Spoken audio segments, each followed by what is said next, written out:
2025 ഭൗമദിനാചരണത്തിന്റെ ഭാഗമായി കാലാവസ്ഥാ വ്യതിയാനത്തെക്കുറിച്ചുള്ള അവബോധം വളർത്തുന്നതിനായി ഇംഫാലിൽ സൈക്ലത്തോൺ സംഘടിപ്പിച്ചു. വിവിധ സംഘടനകളുടെ ആഭിമുഖ്യത്തിൽ പരിസ്ഥിതി കാലാവസ്ഥാ വ്യതിയാന ഡയറക്ടറേറ്റാണ് പരിപാടി സംഘടിപ്പിച്ചത്. സൈക്കിൾ, പുനരുപയോഗ ഊർജ്ജം എന്നിവയുടെ ഉപയോഗം പ്രോത്സാഹിപ്പിക്കുന്നതിന്റെ പ്രാധാന്യം ഉയർത്തിക്കാട്ടുക എന്ന ലക്ഷ്യത്തോടെയായിരുന്നു സൈക്ലത്തോൺ. മണിപ്പൂർ വനം പരിസ്ഥിതി വകുപ്പ് principal secretary Arunkumar Sinha cyclothon flag off ചെയ്തു.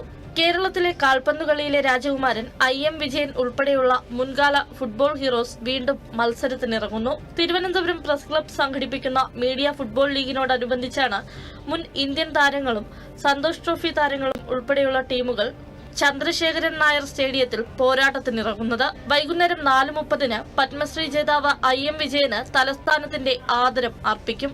തിരുവനന്തപുരം നഗരത്തിലെ വിവിധ ഭാഗങ്ങളിൽ നാളെ ജലവിതരണം ഭാഗികമായി തടസ്സപ്പെടും. വാട്ടർ അതോറിറ്റിയുടെ വെള്ളയമ്പലത്തുള്ള ശുദ്ധീകരണശാലയിൽ ശുചീകരണ പ്രവർത്തനങ്ങൾ നടക്കുന്നതിനാലാണ് ജലവിതരണം തടസ്സപ്പെടുന്നത്. ഉച്ചയ്ക്ക് 2 മുതൽ രാത്രി 10 മണി വരെയാണ് ജലവിതരണം തടസ്സപ്പെടുക.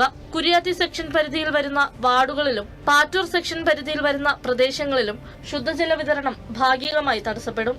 ദേശീയ ഭക്ഷ്യഭദ്രതാ നിയമം 2013 കാര്യക്ഷമമായ നടത്തിപ്പ് വിലയിരുത്തുന്നതിനായി സംസ്ഥാന ഭക്ഷ്യ കമ്മീഷൻ കണ്ണൂർ ജില്ലയിലെ ഗോത്രമേഖലകളിൽ ത്രിദിന സന്ദർശനം നടത്തും.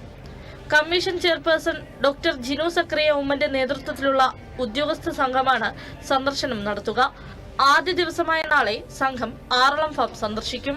ഓപ്പറേഷൻ ഡി ഹണ്ടിന്റെ ഭാഗമായി സംസ്ഥാന വ്യാപകമായി നടത്തിയ സ്പെഷ്യൽ ഡ്രൈവിൽ മയക്കുമരുന്ന് വിൽപ്പനയിൽ ഏർപ്പെടുന്നതായി സംശയിക്കുന്ന 2239 പേരെ പരിശോധനയ്ക്ക് വിധേയമാക്കി.